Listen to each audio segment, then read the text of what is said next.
Okay, so, guys, we are talking about Mark.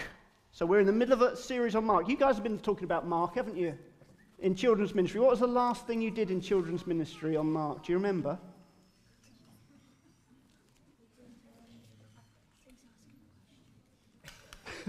Would you like me to ask that one again? Do you remember what you've been looking at about the book of Mark in children's ministry? What happened last? What did Jesus do? This is really good for the children's ministry team because it shows how powerful the message has been. Healed a paralyzed man. Okay. And you know what? That's what we did last time as well. So you were looking at the same time as us. So we're going to continue looking at Mark, where you're up to with it. So let's get our little PowerPoint up. Oh, there we go. Right, could I also on the screen opposite me, guys, have the image that I've just projected so I don't have to keep looking behind me to make sure it's there. So we're looking at the Gospel of Mark. So it actually made me think about this question. How do we become more likable? How do we get people to like us more? Well, in your classes, guys, what makes someone more popular?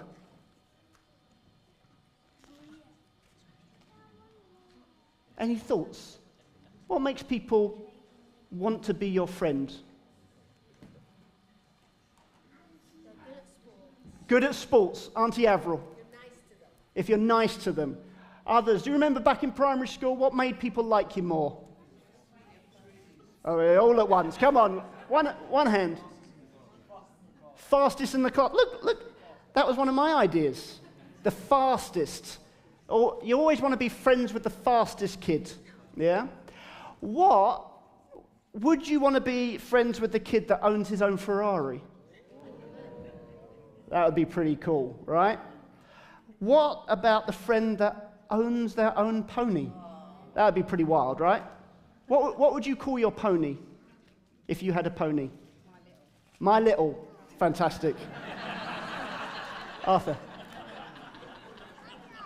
Gerald. Gerald's a great name for a horse. Yeah? Okay. Jamie, what would you call your pony?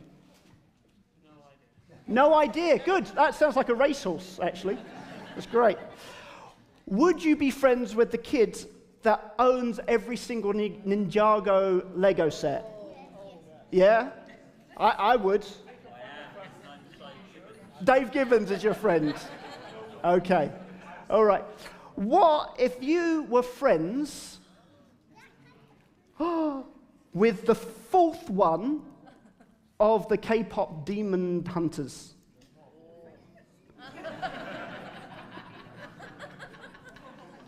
A lot of preparation. She's not even here. Okay. So what we're going to do right now, we're going to do a popularity contest. Kids won that one. Very good. So I don't know about you, but I know that I'm not the strongest. I'm not the cleverest. I'm not the fastest. And I had a thought. That's what would have made me popular amongst my friends at school. But what if that's also the way that Jesus looks at us? Don't think that's me. No? What if Jesus treated us in that way, that you had to be the fastest or the strongest or own a pony for him to want to be your friend? That would be tough. Sienna, I've got to show you something because you weren't here to see it. So I asked, if you were friends with the person that we discovered was actually the fourth K-pop demon hunter, would they be popular?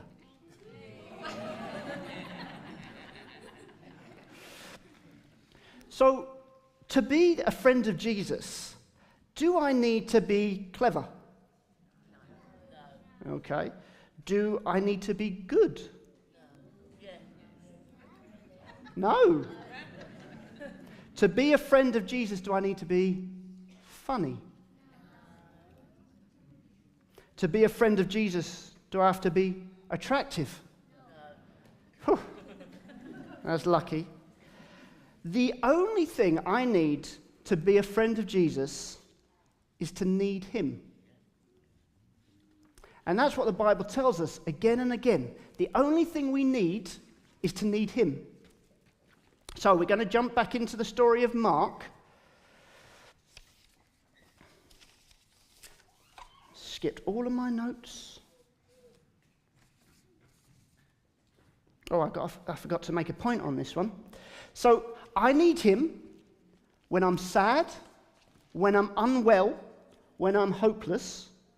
But I also need him when everything's going well, when I'm healthy and when I'm happy. I need him just as much each time, because the only way I can be made right with God is because of Jesus. So I need him no matter if everything's going well, if I'm really good at everything, or if everything's going really badly, because my sin separated me from God. And so I need Jesus to bring me back to him. Right, so back to Mark. So the story so far, here's some of the crazy things that we've seen Jesus do so far already. So he got baptized, he did some preaching, and people thought, wow, this guy is a really good teacher. He cast out a demon. Oh, that's this one. He healed Simon's mother-in-law. He healed a leper. And then this was the one that William was just telling us about, when a paralyzed man was lowered down through the roof, he healed him. Now I'm going to tell you 3 other stories today, tiny little stories, that show us how we can be friends with Jesus and what actually gets in the way. So the first story is about dinner at Levi's house. Now Levi was also called Matthew. He is the author of the first book of the gospel. So Jesus is really popular. Everyone wants to be around Jesus. There's always crowds going around him, whatever he's doing. And he could probably hang out with any kid he wanted. That's how popular he was. And as he's walking through the street, he sees this guy called Levi. Now, Levi was a tax collector. Can you say boo? So tax collectors, boo, were really, really unpopular because they were taking money from people and they were stealing some of it. And they were taking money to give to the Romans who were pushing the people of Israel down. So it was like they were being robbed each day. And it was the tax collector. There was one of their own people that was doing it to them. So Levi was very unpopular. But Jesus went and found Matthew at his tax booth. And he says, come follow me. And Matthew gets up and just leaves his booth, and he follows Jesus. Later on, Jesus goes to Levi's house, and they have dinner together with all of his tax collector friends, and they eat together. So to eat with someone means I want to be your friend. And so the very religious people, these people, were watching and said, why does he eat with tax collectors and sinners? He shouldn't be around these people. We're the good people. We're the ones that have done everything that is right. He should want to be friends with us. Why is he mixing with these people? And Jesus says to them, you know, it's not the healthy who need a doctor. Who needs a doctor? The sick people need a doctor. I've not come to call the righteous, those are people that are right, that are good. I've come to call the sinners. I've come to call the worst. So Jesus actually only comes to the people who need him. You remember what it takes to be Jesus' friend? I don't have to be clever, don't have to be good, don't have to be funny, don't have to be attractive. I just need to need him. And that's like being a sick person that needs a doctor. Okay, so remember, that was story 1. Story 2. So one day, Jesus and his friends are walking. This is on the Sabbath. So that was a special day for Jesus' time where you weren't meant to do any work. And they were walking through this grain field. And as they went, some of the disciples started plucking some of the grain heads, and they crunched them up in their hands, and they were eating grain. It was like a vending machine as they walked through. And these religious people down there were saying, they shouldn't be doing that. That's illegal. Because on the Sabbath, you're not meant to do that. Right, well, you know what the law actually said is you shouldn't go ploughing and harvesting on the Sabbath. And they are saying that plucking that little piece of grain and crunching that up and eating it, that was harvesting. So they took a rule that God put in place and they added to it. They made it much bigger than it actually was. And that wasn't what God wanted. So the Sabbath, if you remember in the story of God making everything, it took him 6 days to make everything, and on the seventh day, he had a rest. He said, it's good, so I'm going to finish on this day.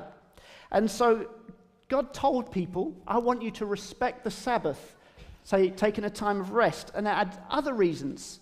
So, you know when you're working really hard, you're just exhausted. So God doesn't want us to be absolutely exhausted. So he said, I want you to take a break. Otherwise, you'd be working all the time, constantly. Another reason for the Sabbath is when you stop working, you can actually lift your head up and look around everything else that's going on. Imagine, he would never have had a time to take his dog up to the top of that mountain and look at that scene if he was working all the time, would he? And the last reason that God had told us to respect the Sabbath, so not to work on that day, is to remember it's not by your work that the crops grow, because it's God that brings the sun, and it's God that brings the rain. It's God that actually provides for you. So that's what the Sabbath was meant to be about. But these religious people, they took it and they made it a burden for people. They would prefer the disciples to be hungry than to break what they decided was the new rule. And that's what religion does. It makes us a slave, but God's desire was always that you would be able to enjoy and have fun. Now, adults, did any of you come from homes where you weren't allowed to do something on Sundays? Yeah? Martin, what weren't you allowed to do on a Sunday? You couldn't watch TV on a Sunday. Who's already watched TV today? That's illegal. You broke the rules. Mum, what couldn't you do on a Sunday? You couldn't play with a ball on a Sunday. That's not fun. Avril, what couldn't you do? Buy ice cream. Couldn't buy ice cream on a Sunday. Do you think any of those rules were written in the Bible? No. So how does that happen? How do we make up these new rules? Well, we'll get to that soon. The third story is Jesus healing a man's hand, again, on the Sabbath. So I'll read this one to you straight from the Bible. So, another time, Jesus went into the synagogue, and a man with a shriveled hand was there. So his hand was deformed. Some of them, this was the religious people, were looking for a reason to accuse Jesus, so they watched him closely to see if he would heal the man on the Sabbath. It's like a trap. They're waiting to catch him. Jesus said to the man with the shriveled hand, "Stand up in front of everyone." Jesus asked them, he's asking the people that are watching him at the back, which is lawful on the Sabbath, to do good or to do evil, to save a life or to kill? What do you think the answer is? Save a life. Yeah, it's a simple question, right? I think even Owen could have got that one right. But the people wouldn't answer. They refused to answer the question. So Jesus looked around and he was angry and deeply distressed at their stubborn hearts. Why do you think Jesus was angry? Why do you think Jesus was angry with them for not answering? William? Because that means they weren't actually thinking that Jesus was trustworthy. Very good. So they were thinking that Jesus was not trustworthy. They didn't want to give him the answer. I think because if they answered, they would have ruined their own trap. Because they were waiting for him to do something good, and then if they say, this was a good thing to do, they can't trap him, so they didn't know what to do. Jesus said to the man, "Stretch out your hand." He stretched out his hand and it was completely restored. Yeah, Jesus fixed him. Fantastic. You think everyone would be happy? But no. Then the religious people, they went out and they began to plot with another group called the Herodians how they might kill Jesus. What had Jesus done wrong? He'd done nothing wrong. All he'd done was heal a man, and they wanted to kill him for it. I think that was because in healing that man, he showed them this isn't about you obeying the rules that make you good, it's about me that makes you good. And they didn't want to admit that they needed Jesus. The very thing that Jesus needs them to admit to be able to be friends with, they thought, no, it's all of our rule obeying that makes us good. No, it's only Jesus that makes us good. So let's look at this idea, religion. What is religion? So religion is trying to make ourselves good. It's trying to be the cleverest, but trying to be the smartest so that Jesus would like us. It's like trying to climb up a mountain to where God is. And we can keep trying really hard to climb right to the very top. But the problem is we fall all the way back down again because we were never designed to get to the top. But when we talk about the gospel, we talk about what Jesus has done. It's actually more like this. Jesus coming down to us.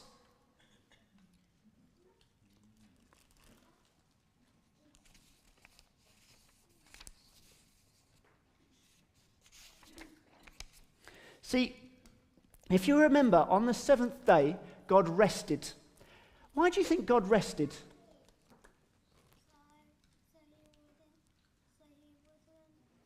wouldn't go tired and never be able to see what he's done. Okay, good idea.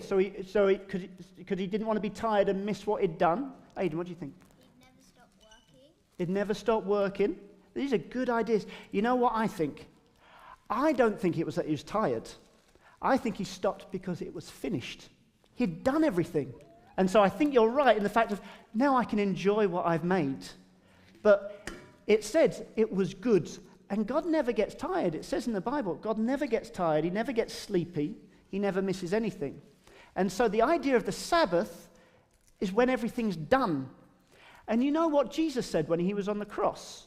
Just before he died, he said, "It is finished. It's done. Everything that needed to be done, I've done it for you. You don't have to do a thing. You don't have to obey all of the rules. You don't have to be the cleverest or the smartest or the goodest. All you need is to need me." And the problem with religion, it gets in the way. Because instead of saying, "All I need is you, Lord," it says, "I've done enough. You should like me because I've done all of these other things for you."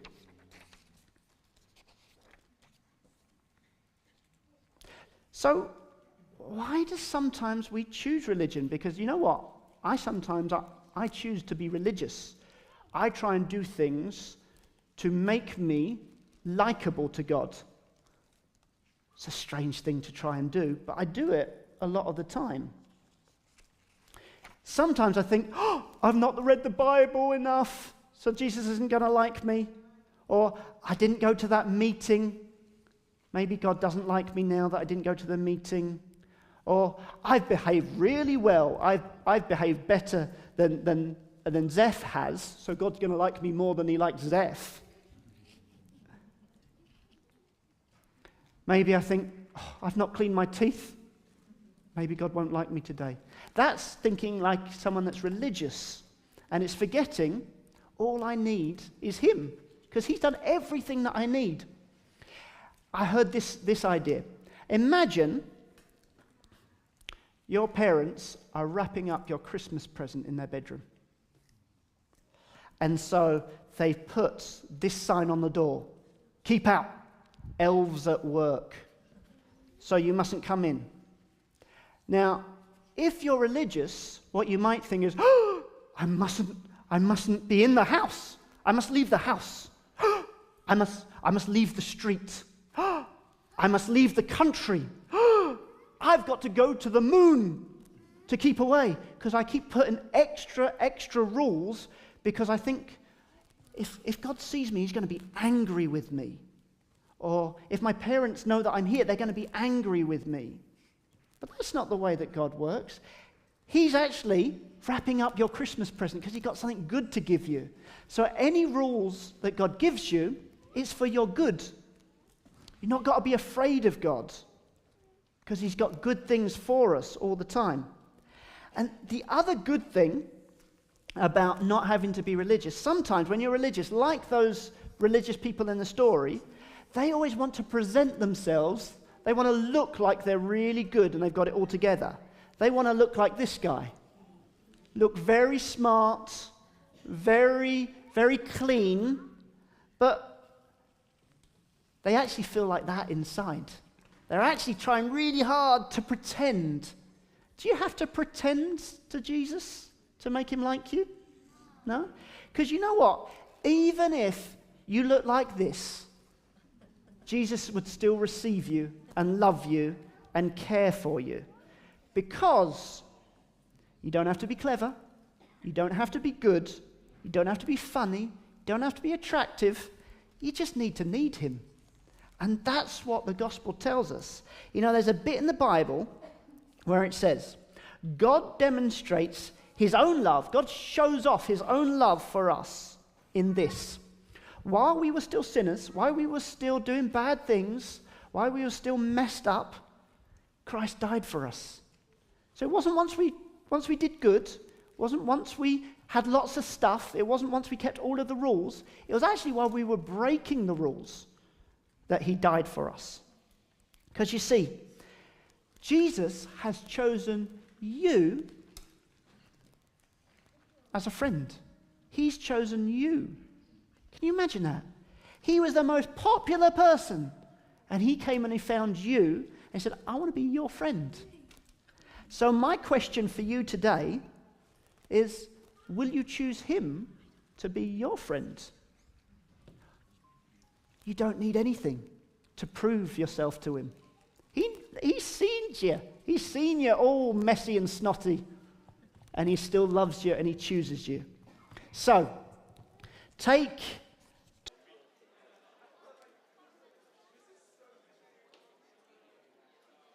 Okay, what are you guys thinking? Anyone brave enough to say what you're thinking after what I just said? Put your hand up and wave at me and you tell me what you're thinking.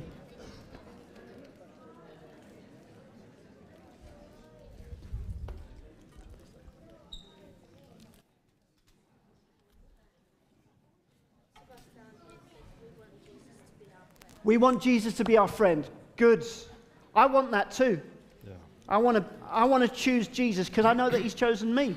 How about older people? What's your response? What are you thinking? He loves you no matter what.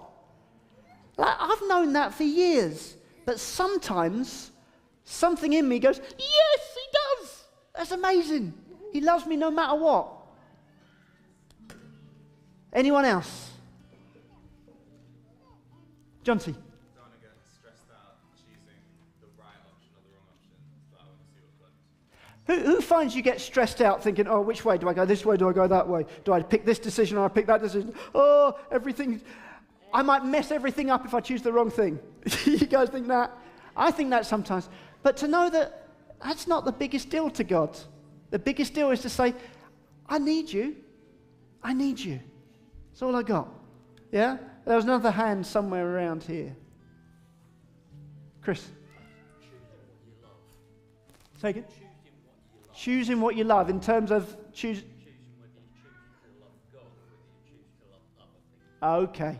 Yeah, because we can think, having all those Ninjago kits, that's the thing that's most important. But when you see Jesus for who he is, you realize that's the most important thing.